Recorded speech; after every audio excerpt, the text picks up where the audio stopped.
మనము చికెన్ పకోడీ తయారు చేసుకోవటానికి నేను ఇదిగో హాఫ్ కేజీ చికెన్ తీసుకొని శుభ్రంగా కడుక్కొని ఇలాగా వడగట్టుకున్నాం.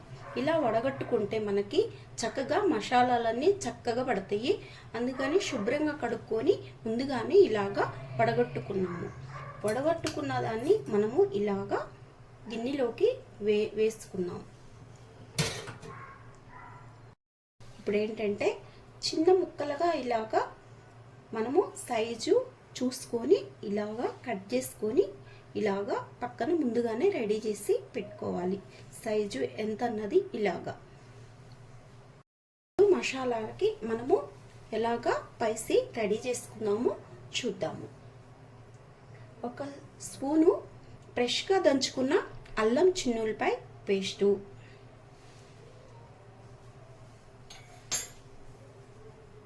చిటికెడు పసుపు, అర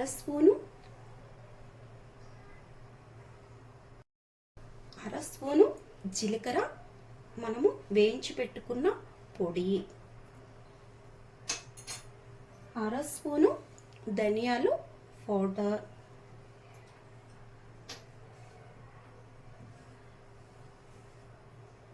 సాల్ట్ అర స్పూను,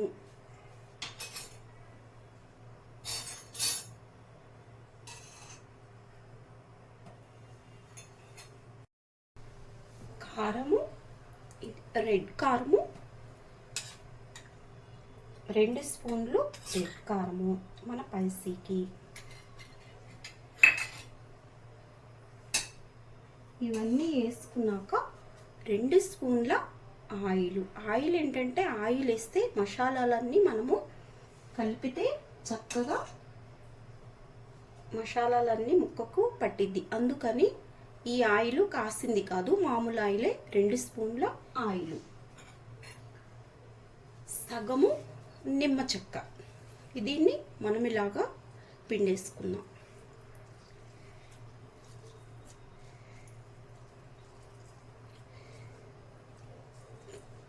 ఇప్పుడు మనము దీన్ని చక్కగా ఇలాగా కలుపుకుందాం.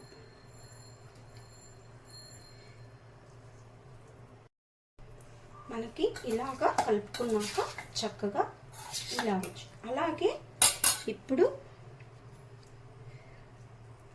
2 పచ్చిమిర్చి ఇలాగా కట్ చేసి పెట్టుకున్న పచ్చిమిర్చిని, కొంచెం పుదీనాకు కట్ చేసి పెట్టుకున్న పుదీనాకు, కొంచెం కరివేపాకు కట్ చేసి పెట్టుకున్న కరివేపాకు, అలాగే కట్ చేసి పెట్టుకున్న కొత్తిమీర కొంచెం, ఇవన్నీ ఇప్పుడు మనము కలిపేసుకుందాం.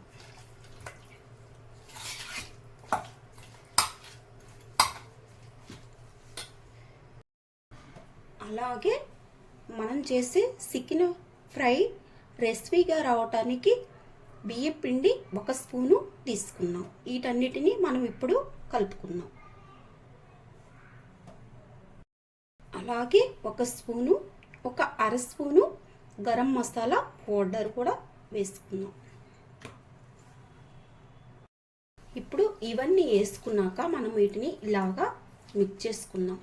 కలుపుకొని చక్కగా వీటిని ఇలాగా మనము పకోడీ పిండి ఎలా కలుపుకుంటామో అలాగా, అటు గట్టిగా కాదు ఇటు లూజుగా కాదు, అలాగా కలుపుకోవాలి. ఇట్లాగా మొత్తం మసాలాలన్నీ ఫినిషింగ్ బాగా చక్కగా రావటానికి మనం ఇట్లాగా వేసిందంతా మసాలా కలుపుకోవాలి. కొంచెం గట్టిగా ఉంటే కొంచెం వాటరు కొంచెం ఇలా చల్లుకొని దాన్ని మనము ఇలాగా శుభ్రంగా నీట్గా మసాలా పట్టేటట్టు. దీంట్లో ఏంటంటే మనము శనగపిండి వేసుకోవచ్చు, మొక్కజొన్న పిండి కూడా ఉంటే అలా కూడా కలుపుకోవచ్చు. నేను ఇప్పుడు 1 గంట నానబెట్టుకోవటానికి డ్రీ ఫ్రైకి ఇలాగా మూత పెట్టేసి పక్కన పెట్టేసి తీసుకున్నాం. గంట ఉంటే మనకి చక్కగా ఫ్రైకి బాగా బాగుంటుంది.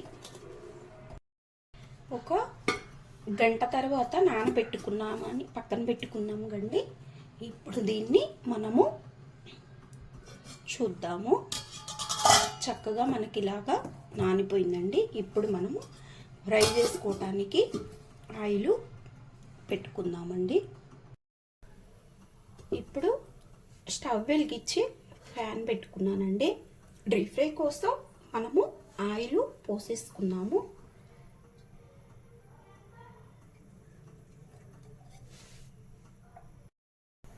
డీప్ ఫ్రై కోసం ఆయిల్ వేడెక్కిందో లేదో చూసుకున్నామండి. చక్కగా మనకి ఆయిల్ వేడెక్కాలండి. వేడెక్కిస్తే మనకి చికెన్ ఫ్రై బాగా వస్తుందండి.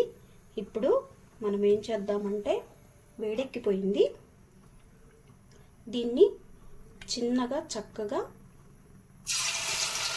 మనం ఫ్రై చేసుకోవటానికి విడివిడిగా ఇలాగా వేసుకున్నామండి. దగ్గరగా వేసుకోకూడదు. ఫినిషింగ్ చేసి చిన్న మంట మీద తగ్గించేసి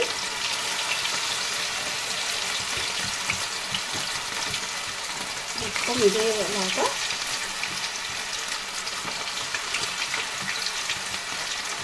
విడివిడిగా వేసుకుంటే ఫ్రై బాగా అవుతుంది.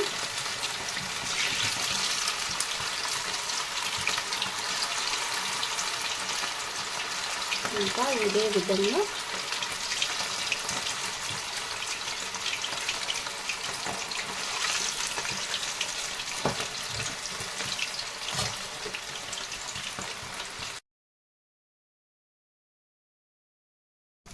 చూడండి, నిదానంగా ఇట్లాగా మనకి చికెన్ అంతా ఫ్రై చేసుకోవాలి.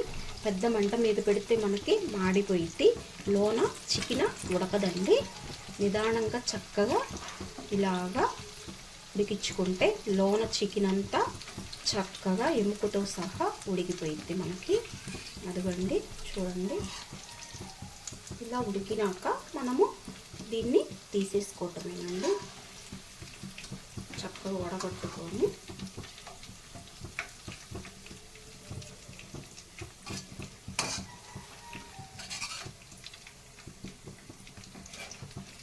అంతేనండి. క్రిస్పీ కరకరలాడే చికెన్ పకోడీ. అదే విధంగా చక్కగా అంతా మనము ఇలాగా ఫ్రై చేసుకోవటమేనండి. చూడండి, కరకరలాడే చికెన్ ఫ్రై మనకి రెడీ అయిపోయిందండి. అదే విధంగా చక్కగా మనము అంతా ఫ్రై చేసుకోవాలండి. చూడండి, అంతా ఇలాగా ఫ్రై అయిపోయిందండి. కరకరలాగే చికెన్ పకోడీ. ఇంతేనండి.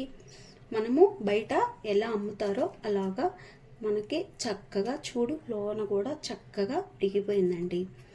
ఈ ఎముక అయితే చక్కగా ఫ్రై అయిపోయింది. ఇంతేనండి, ఈజీయేను చికెన్ పకోడీ. నేను పైన కొంచెం పచ్చిమిర్చి, అదే కొంచెం కరివేపాకు ఫ్రై చేసుకొని ఇలాగా పెట్టుకున్నా. అంతేనండి, చక్కగా టేస్టీ చికెన్ పకోడీ అయిపోయింది. నచ్చిందా ఫ్రెండ్స్? నచ్చిందని అనుకుంటున్నాను ఫ్రెండ్స్. నచ్చితే లైక్ చేయండి, షేర్ చేయండి, కామెంట్ చేయండి.